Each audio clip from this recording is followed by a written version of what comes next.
Hello everyone, very warm welcome to all of you in Upgrade IAS YouTube channel. उम्मीद करते हैं कि आपकी तैयारी अच्छे से चल रही होगी। आज हम लोग एक इंपॉर्टेंट टॉपिक पर बात करने के लिए जा रहे हैं, जिसका नाम है बजट। बिहार का बजट देखेंगे, बिहार के बजट के बारे में पढ़ेंगे। जैसा कि आप लोग को मालूम होगा कि 71वीं बीपीएससी बहुत करीब है और इसमें लगभग आपको 10 क्वेश्चन पूछा जाता है, इंक्लूडिंग इकोनॉमिक सर्वे। अगर इकोनॉमिक सर्वे को मिला दें तो आपसे लगभग 10 क्वेश्चन पूछा जाता है। बहुत इंपॉर्टेंट है ये सेक्शन, आपको जो कॉन्सेप्चुअल भी है, फैक्चुअल भी है। तो आज हमारी कोशिश होगी कि इसी को आज हम लोग पढ़ें। तो आज हम लोग देखेंगे बिहार का बजट। इसमें हम लोग क्या करेंगे कि जो इंपॉर्टेंट डाटा है उसके बारे में पढ़ेंगे। जो इंपॉर्टेंट कुछ अगर मान ली कुछ टर्म होगा उसके बारे में पढ़ेंगे। कुछ इंपॉर्टेंट रिपोर्ट है, एग्जाम्पल के तौर पर फिस्कल डेफिसिट कितना, एफआरबीएम के एक्ट के अकॉर्डिंग कितना होना चाहिए। तो हर एक चीज के बारे में, हर एक एस्पेक्ट के बारे में इसमें पढ़ेंगे। तो आपको जैसे मालूम होगा कि बिहार का बजट जो है, आज हम हाईलाइट उसमें देखेंगे। तो बिहार के बजट में आपको मालूम होगा कि 3 मार्च 2025 को बिहार के जो वित्त मंत्री हैं सम्राट चौधरी, इन्होंने बजट पेश किया था विधानसभा में। विधानसभा में सम्राट चौधरी 3 मार्च 2025 को बिहार का बजट पेश किया गया था। जो बजट टोटल जो आउटले है, टोटल बजट जो था 3.17 लाख करोड़ था। कहने का मतलब यह है कि बिहार का जो बजट है 3.17 लाख करोड़, ये टोटल बजट इतना है। आपको डायरेक्टली यहां से भी क्वेश्चन पूछा जाता है, इसीलिए हमने वो हाईलाइट को, वो इंपॉर्टेंट पॉइंट को इंक्लूड किया है जो आपके बीपीएससी में आना ही आना है। आप प्रीवियस ईयर क्वेश्चन देखेंगे तो देखेंगे कि टोटल बजट कितना पेश किया गया, इस तरह का भी क्वेश्चन आया है। और हम उसको क्या कर रहे हैं, शॉर्ट में दिखाने की कोशिश कर रहे हैं ताकि आपको फैक्चुअल जो डेटा है वो आपको याद रहे। तो टोटल बजट कितने का था, 3.17 lakh crore budget in the state assembly, है ना। Prioritising education and women's empowerment, दो मुख्य जो इसमें जो प्रायोरिटी है बिहार सरकार का, एक था एजुकेशन, था शिक्षा, दूसरा क्या था, वुमेन एम्पावरमेंट या नारी सशक्तिकरण या महिला सशक्तिकरण। 3.17 लाख करोड़ का बजट है। प्रायोरिटी किसको दिया गया है, एजुकेशन को दिया गया है और वुमेन्स एम्पावरमेंट को दिया गया है।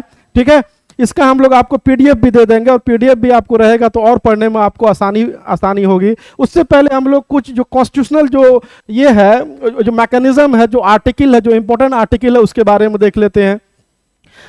तो आर्टिकल अगर देखेंगे तो भारतीय संविधान का अनुच्छेद 202 एनुअल फाइनेंशियल स्टेटमेंट, जैसे आप लोग अगर बजट पढ़ते हैं, गवर्नमेंट ऑफ इंडिया का बजट पढ़ते हैं, तो आप लोग जानते होंगे कि आर्टिकल 112 अनुच्छेद 112 में ये जो है मेंशन है, जिसको एनुअल फाइनेंशियल स्टेटमेंट बिल कहते हैं। वही चीज स्टेट के लिए आप देखेंगे आर्टिकल 202 एनुअल फाइनेंशियल स्टेटमेंट जिसको बोलते हैं।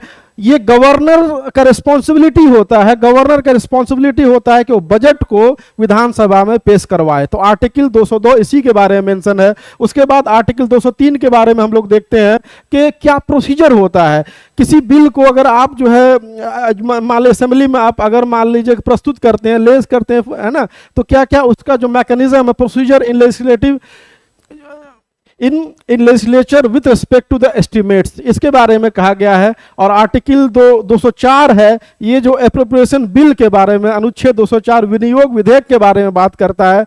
ये जो कहता है कि जो कंसोलिडेटेड फंड ऑफ स्टेट है, जैसे कंसोलिडेटेड फंड ऑफ इंडिया होता है, उससे आप बिना संसद के अनुमति के, खास करके लोकसभा के अनुमति के बिना आप एक पैसा नहीं निकाल सकते। उसी तरह यहाँ पे क्या होता है, राज्य समेकित निधि होता है या कंसोलिडेटेड फंड ऑफ स्टेट होता है, जिसमें आप जो है जो विधानसभा के बिना आप एक पैसा नहीं विड्रॉ कर सकते हैं। तो आर्टिकल उसके बारे में बात करता है। और भी आर्टिकल है, जैसे 205 आर्टिकल 205 है, इसमें सप्लीमेंट्री एडिशनल एक्सेस अगर कोई जरूरत होता है तो उसके बारे में मेंशन है। आर्टिकल 206 जो है वोट ऑन अकाउंट होता है, वोट ऑन क्रेडिट या एक्सेप्शनल ग्रांट अगर कोई चाहिए तो वो चीज मेंशन है। आर्टिकल 207 जो है special provision for financial bill के बारे में बात करता है। और आर्टिकल 266 जो है, 206 जो होगा, जो कंसोलिडेटेड फंड ऑफ स्टेट के बारे में बात करता है। ठीक है, तो ये कुछ आर्टिकल है जो आपको इंपॉर्टेंट आर्टिकल है। अब हम लोग देखेंगे बजट में मैनली कितना का बजट है, क्या जो रेवेन्यू कितना है या डेफिसिट कितना है या खर्च कितना है। तो अगर हम लोग देखेंगे तो टोटल एक्सपेंडिचर जो होने वाला है बजट में, ये 3,16,895 करोड़। कितना होगा? 3,16,895 करोड़। उसी को हम लोग क्या कहे हैं? 3.17 लाख करोड़ हम लोग बात किए हैं। Total revenue plus capital receipt जो होगा, गवर्नमेंट का जो रेवेन्यू होगा और जो कैपिटल रिसिप्ट जो उसको मिलेगा वो कितना होगा? 3,16,825 करोड़। उसमें से आप अगर रेवेन्यू का पार्ट देखेंगे, जो गवर्नमेंट जो है 2,68,831 करोड़। ठीक है, जो रेवेन्यू जो इसके पास आएगा वो आएगा 2,68,831 करोड़। स्टेट्स का ओन जो अपना रेवेन्यू होगा वो होगा 67,740 करोड़। इसका मतलब ये है, देखिए यहां भी क्वेश्चन आपसे डायरेक्टली पूछा है कि स्टेट का रेवेन्यू कितना है। पिछले बार आप क्वेश्चन देखेंगे वहां रेवेन्यू डेफिसिट पूछा था, हो सकता है कि रेवेन्यू पूछ दे। तो स्टेट का जो देखिए होता क्या है कि ये जो रेवेन्यू आप जो देख रहे हैं, ये जो बजट जो देख रहे हैं, इसमें क्या है कि गवर्नमेंट ऑफ इंडिया तो बहुत सारा नेट जो फाइनेंस कमीशन का रिकमेंडेशन पे प्रोसीड मिलता है, बहुत सारा टैक्सेशन से आता है। ठीक है, तो कुल मिलाकर के वो यहाँ पे 2,68,000 है। स्टेट का अपनी कितनी कैपेसिटी है जनरेट करने की? स्टेट अपना कितना जनरेट कर रहा है रेवेन्यू? वो है 67,740 करोड़ मात्र। याद रखिएगा, ये इंपॉर्टेंट डाटा है। 67,740 करोड़ स्टेट का अपना है। अब यहां पे देखेंगे कि एक बार एक टॉपिक एक क्वेश्चन आता है कि बिहार रेवेन्यू सरप्लस स्टेट है। रेवेन्यू सरप्लस स्टेट बार देखेंगे कितना रेवेन्यू सरप्लस स्टेट है, वो भी आपसे पूछा गया था पिछली बार। कभी आपको परसेंटेज में पूछता है, कभी पूछता है कि बिहार क्या रेवेन्यू डेफिसिट है या रेवेन्यू सरप्लस है। तो रेवेन्यू बिहार कहेंगे रेवेन्यू जो सरप्लस स्टेट है, कहने का मतलब है कि रिसिप्ट माइनस एक्सपेंडिचर। अगर यहां पे देख रहे हैं कि जितना वो है ना मिल रहा पैसा वो वसूल रहा टैक्सेशन से, जैसे मान लीजिए कि जीएसटी से, स्टेट जीएसटी से लेकर के, लैंड रेवेन्यू से लेकर के बाकी जितना भी जो कंसोलिडेटेड फंड या कहेंगे जो कि जो कैपिटल एक्सपेंडिचर या कैपिटल एसेट नहीं है उससे, तो हम लोग कहेंगे कि जो रिसिप्ट जितना हो रहा है एक्सपेंडिचर, जो एक्सपेंडिचर कितना हो रहा है। कहने का मतलब यह है कि आप कितना आपके पास पैसा आ रहा है और आप कितना खर्च कर रहे हैं। अगर मान लीजिए कि आप 100 रुपया आपके पास आ रहा है और आप 100 रुपीज आप वसूल रहे हैं, गवर्नमेंट ऑफ बिहार वसूल रही है, और वो 90 रुपया अगर मान लीजिए खर्च कर रही है, तो इसका मतलब यह है कि जितना पैसा आपके पास आ रहा है उससे कम आप सैलरी हो गया, पेंशन हो गया, या फिर जो है जो स्थापना में जो खर्च करते हैं, मान लीजिए जो मशीनरी जो आप रन करते हैं, एडमिनिस्ट्रेशन रन करते हैं, उसमें जो खर्च करते हैं, या मान लीजिए सब्सिडी देते हैं, बहुत सारा उसमें जो चीज़ आ जाता है। तो जितना भी आप एसेट क्रिएशन को छोड़ करके, जो आपका एसेट क्रिएशन होगा उसको छोड़ करके हम बात कर रहे हैं एडमिनिस्ट्रेशन को रन करने से लेकर के बाकी जो भी रेवेन्यू आप जो खर्च करते हैं स्टेट में। सपोज कीजिए कि आपको 100 रुपया आया और आप 90 रुपया ही खर्च कर रहे हैं, तो प्लस कितना बचा? 10 रुपीज। कहने का मतलब है कि बिहार अगर मान लीजिए 100 रुपया अगर मान लीजिए वो जो वसूल रहा है उसके पास आ रहा है, तो 90 रुपया ही खर्च कर रहा है। दैट्स वाई बिहार को क्या कहता है? रेवेन्यू सरप्लस स्टेट कहा जाता है। अब यहां पे देखेंगे रेवेन्यू सरप्लस जो है कितना है? 8831 करोड़। टोटल जो कितना है? 8831 करोड़ हमारा क्या है? रेवेन्यू सरप्लस है। अगर आप टोटल, ये क्वेश्चन बीपीएससी में पिछली बार पूछ चुका है कि रेवेन्यू सरप्लस इन एक्चुअल अमाउंट, एब्सोल्यूट अमाउंट कितना है, तो हम कहेंगे 8831 करोड़ रुपया इसका रेवेन्यू सरप्लस है। अगर इसको परसेंटेज वाइज अगर हम लोग देखें, परसेंटेज वाइज देखें कितना परसेंट रेवेन्यू सरप्लस है, तो हम लोग देखते हैं 0.80% रेवेन्यू सरप्लस है। कहने का मतलब ये हुआ कि टोटल जो है रिसिप्ट जितना है और जितना खर्च कर रहा है उसका 0.80% या कहेंगे 8831 करोड़ रुपया इसके पास क्या है? अपना सरप्लस बचता है। तो इसीलिए बिहार क्या है? रेवेन्यू सरप्लस स्टेट है। उसके बाद हम लोग देखेंगे फिस्कल डेफिसिट एक बार पूछा जाता है। देखिए रेवेन्यू अलग होता है और फिस्कल डेफिसिट अलग होता है। फिस्कल डेफिसिट को बोलते हैं हिंदी में राजकोषीय घाटा। इसको क्या बोलते हैं? राजकोषीय घाटा। राजकोषीय घाटा, ठीक है। राजकोषीय घाटा अगर हम इसका देखें, रेवेन्यू सरप्लस के बाद जो इंपॉर्टेंट जो क्वेश्चन पूछा जाता है राजकोषीय घाटा, बार आपसे बीपीएससी में पूछा जाता है। कंठस्थ कर लीजिए, ऐसे कंठस्थ कर लीजिए कि दोबारा इसको भूलिए नहीं। तो हम लोग ये जानते हैं कि टोटल जो है 32,718 है ना, 32,000 कितना है, 718 करोड़ रुपया इसका क्या है, रेवेन्यू फिस्कल डेफिसिट है। या कहेंगे कि अगर परसेंटेज वाइज देखें फिस्कल डेफिसिट कितना है तो 2.98% है, 2.98% है इसका फिस्कल डेफिसिट। अगर रेवेन्यू सरप्लस हम देखें तो 0.80% है। अगर राजकोषीय घाटा की बात करें तो 2.98% है। इंपॉर्टेंट है, बीपीएससी में 100% ये क्वेश्चन आने वाला है। और हम लोग जानते हैं कि एक एक्ट है जिसको बोलते हैं एफआरबीएम, एफआरबीएम एक्ट है। FRBM fiscal responsibility budget management करके एक एक्ट है जिसमें स्टेट के लिए बाउंडेशन है कि आपको विद इन 3% के आसपास क्या रखना है, आपका फिस्कल डेफिसिट रखना है।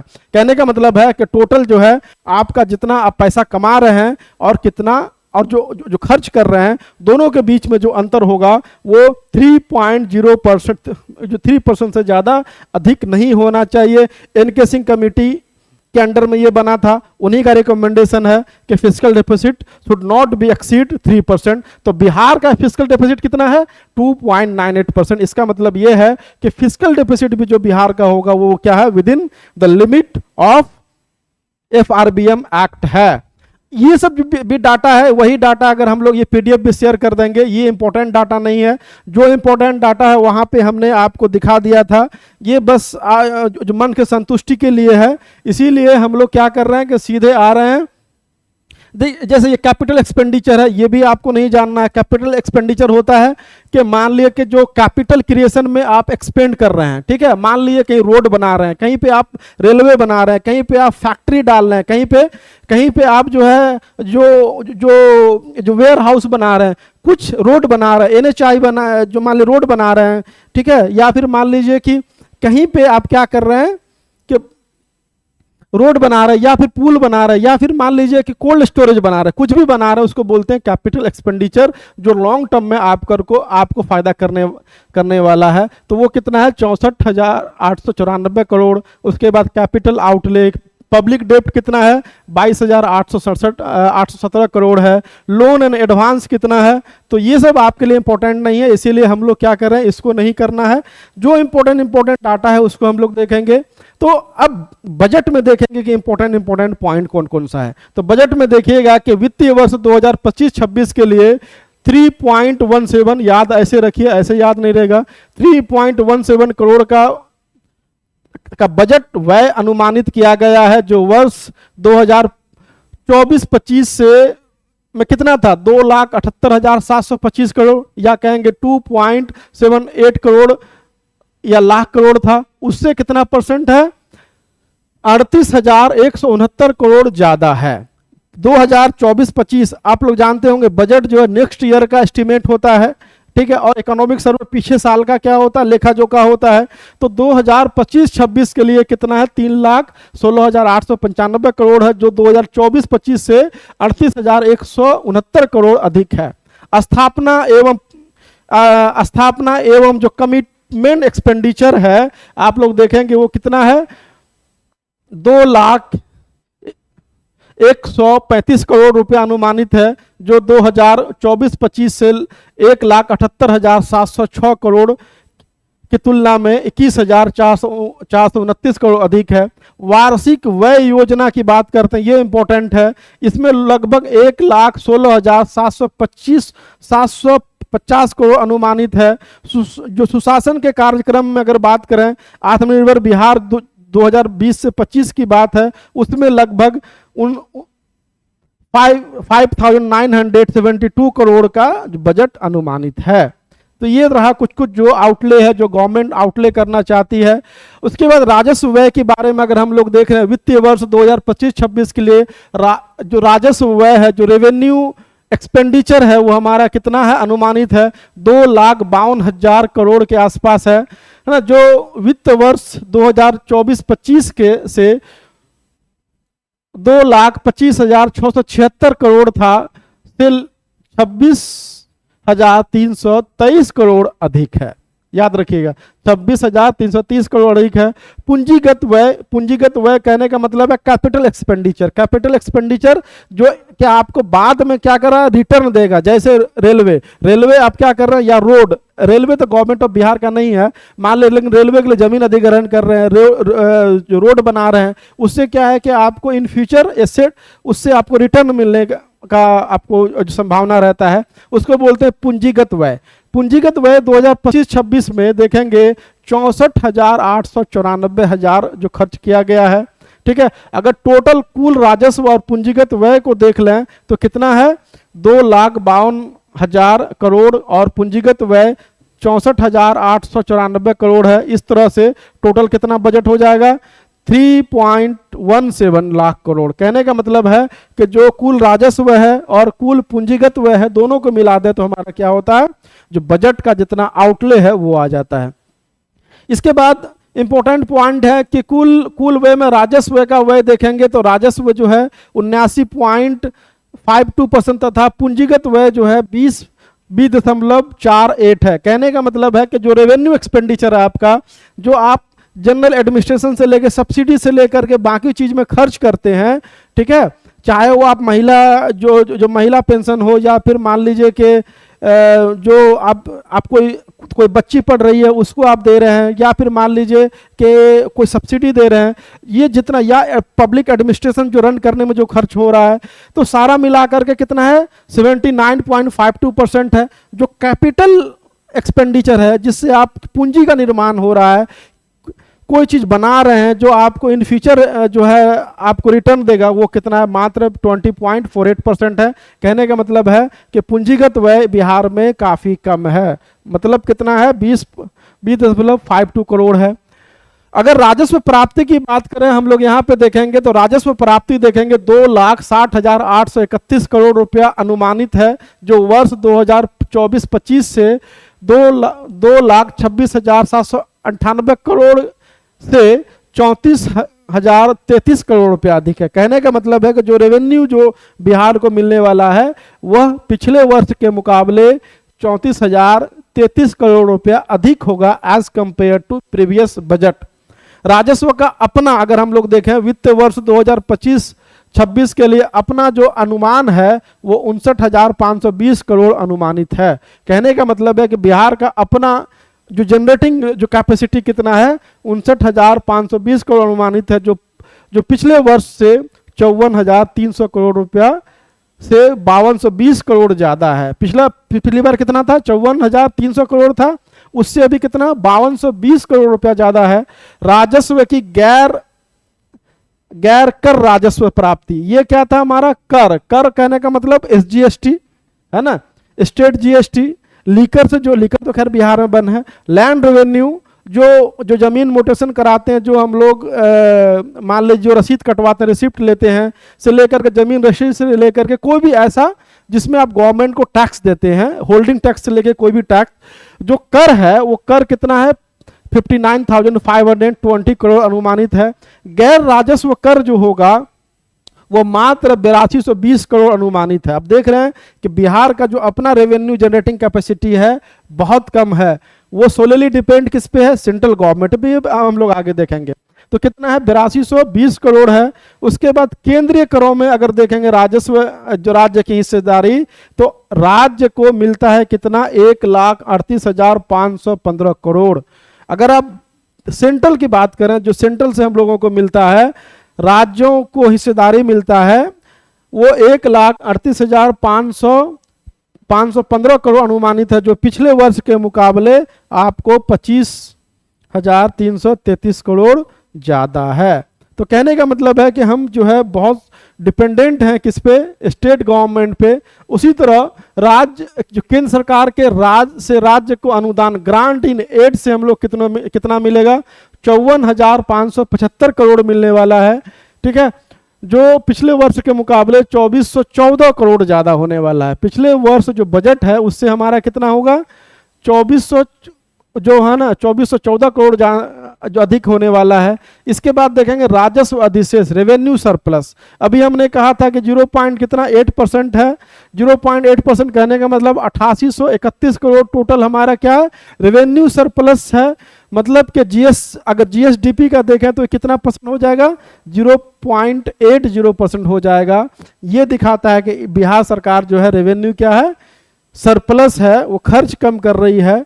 एक इंपॉर्टेंट क्वेश्चन है जो आपसे बार बार पूछा, राजस्व घाटा कितना है, 2.98% है, इंपॉर्टेंट है। इसको भी आप लोग क्या कीजिए कि नोट डाउन करते जाइए। इसके बाद जो इंपॉर्टेंट पॉइंट है, जो अब डिपार्टमेंट वाइज कभी कभी क्या पूछता है कि आपसे डिपार्टमेंट वाइज क्वेश्चन पूछ देता है, डिपार्टमेंट वाइज टॉप 3 पूछ देता है। अगर डिपार्टमेंट वाइज देखेंगे तो सबसे ज्यादा जो एजुकेशन पे है 19.44%, 22,700 करोड़ रुपया टोटल बजट आउटले का खर्च होने वाला है। किस पे, एजुकेशन पे, जो आपका 19.44% होने वाला है। दूसरे नंबर पे, ये नंबर 1 में आ जाएगा, दूसरे नंबर पे आपका जो ग्रामीण विकास या रूरल डेवलपमेंट हो जाएगा, जिसमें 15,586 करोड़ खर्च होने वाला है। कहने का मतलब है कि टोटल जो है 13.35% हो जाएगा। उसके बाद तीसरे नंबर पे है वो क्या है, हेल्थ है, 10,298 करोड़ रुपया खर्च होने वाला है।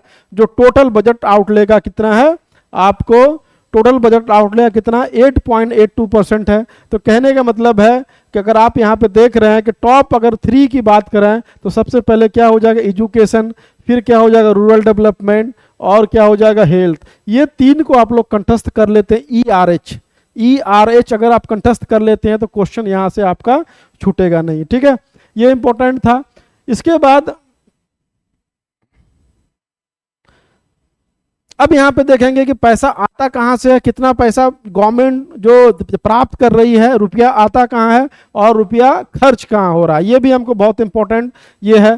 तो हम लोग ये देखेंगे कि सबसे पहली बात जो है मैक्सिमम प्रोपोर्शन जो हो जाएगा, स्टेट का जो सेंट्रल में जो शेयर है, ये गवर्नमेंट का सबसे ज़्यादा जो है स्टेट का जो शेयर है वो कितना परसेंट है, वो लगभग आपको 43.6% है। सबसे ज़्यादा जो बिहार गवर्नमेंट जो है, जो टोटल बजट का रुपया कहाँ से आ रहा है, तो 43% क्या है, स्टेट का जो central government state share in central tax जो है वहां से आ रहा है। पहली बात जो फाइनेंस कमीशन का जो अपना क्राइटेरिया है उसके बेसिस पे। दूसरा जो देखेंगे हम लोग टैक्स रेवेन्यू जो देखेंगे, टैक्स रेवेन्यू है, दूसरा क्या है, टैक्स रेवेन्यू है जो आपको 18.7% के आसपास है। तो कहने का मतलब है कि जो स्टेट का शेयर है, स्टेट शेयर कितना परसेंट है, 43.6%। उसके बाद जो टैक्स रेवेन्यू है ये कितना परसेंट है, 18.7%। पीडीएफ हम डाल देंगे, उसमें आपको क्लियरली दिखेगा, मे भी इसमें क्लियरली ना दिख रहा हो। उसके बाद देखेंगे ग्रांट इन एड है, जो ग्रांट इन एड मिलता है गवर्नमेंट के द्वारा, वो कितना परसेंट है, वो आपको 17.21% है, इसको रट जाइएगा। उसके बाद जो पब्लिक डेप्ट है, जो हम लोग पब्लिक डेप्ट हम लोग लेते हैं, गवर्नमेंट लेती है, वो कितना है, 17.58% है। उसके बाद जो है नॉन टैक्स रेवेन्यू जो होगा, उसके बाद नॉन टैक्स रेवेन्यू जो हो जाएगा वो आपको 2.59%। कहने का मतलब है स्टेट का शेयर 43%, उसके बाद टैक्स रेवेन्यू आएगा, उसके बाद क्या ग्रांट, उसके बाद पब्लिक डेप्ट है 17.58, उसके बाद ग्रांट इन एड है 17.2%, उसके बाद हमारा नॉन टैक्स रेवेन्यू है 2.59%, और लास्ट में रिकवरी ऑफ लोन से हम लोगों को कितना मिलता है, 0.17% मिलता है। अगर हम खर्च की बात करें, रुपीज गोज, ठीक है, कहाँ जाता है रुपया, कहाँ पे खर्च होता है हम लोग का, तो हम लोग यहाँ पे ये देखते हैं कि सोशल जो सर्विसेज में जो देखेंगे 39.8% हम लोग खर्च करते हैं। जनरल सर्विस जो एडमिनिस्ट्रेशन से लेकर के बाकी चीज गवर्नमेंट का डे टू डे फंक्शन है, इसमें आप लोग देखेंगे 25.94% है, 25.94% है। उसके बाद हम लोग देखते हैं कि इकोनॉमिक सर्विसेज में आप लोग देखेंगे 23.25% 23.55% है। उसके बाद देखेंगे रिपेमेंट, लोन रिपेमेंट में आपका जो 7.25% के आसपास है। उसके बाद लोन एडवांस 0.45% है। कहने का मतलब यह है कि रुपया कहाँ से आ रहा है, तो सबसे ज़्यादा कहाँ से मिल रहा है, स्टेट का शेयर जो है नेट प्रोसीड में उससे मिल रहा है।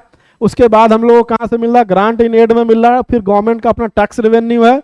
फिर जो है पब्लिक डेब्ट है। उसके बाद नॉन टैक्स रेवेन्यू है। रुपया कहाँ जा रहा है, तो हम लोग देखेंगे कि सबसे पहले क्या है, सोशल सर्विस में 39% है। इकोनॉमिक सर्विस में 25.5%, जनरल में 25.94% है। उसके बाद लोन रिपेमेंट में जो 7.20% देते हैं, और लोन एडवांस में 0.45% है। ये टोटल बजट है। अगर आप इसको, जो हमने डाटा यहाँ पे दिया है, जो PDF हम लोग शेयर कर देंगे, जो हम लोग अभी बात कर रहे हैं, जिसको हाईलाइट करके हम लोग बात कर रहे हैं कि ये क्वेश्चन आ सकता है, जैसे फिस्कल डेफिसिट हो गया, रेवेन्यू सरप्लस कितना % है, या एब्सोल्यूट अमाउंट में कितना % है, या FRBM एक्ट क्या है, या फिर मान लीजिए कि रेवेन्यू कहाँ से मिल रहा, कहाँ जा रहा है। अगर इस सबको आप कर लेते हैं तो बजट में आपका 3 से 4 क्वेश्चन आपका कोई नहीं रोकने वाला है। इसीलिए आपसे रिक्वेस्ट है कि आप इसको कंठस्थ कर लीजिए। क्वेश्चन आने ही आने वाला है, 2 से 3 क्वेश्चन आपको आता है, और कभी कभी फैक्चुअल होता है, कभी कभी कॉन्सेप्चुअल होता है। कॉन्सेप्चुअल कैसे होगा, जैसे FRBM एक्ट के बारे में पूछ दिया, लेकिन इन जनरल आपसे कॉन्सेप्चुअल क्वेश्चन पूछता नहीं है, फैक्चुअल क्वेश्चन पूछता है। तो इसको आप पूरे को आप डाटा को एक जगह समराइज कीजिए, एक नोट डाउन कर लीजिए, या फिर PDF पढ़ लीजिए। जाते जाते इस चैनल को सब्सक्राइब कीजिए, ताकि इसी तरह हम लोग कुछ नया इंपॉर्टेंट टॉपिक आपके पास लेकर के आए। Thank you.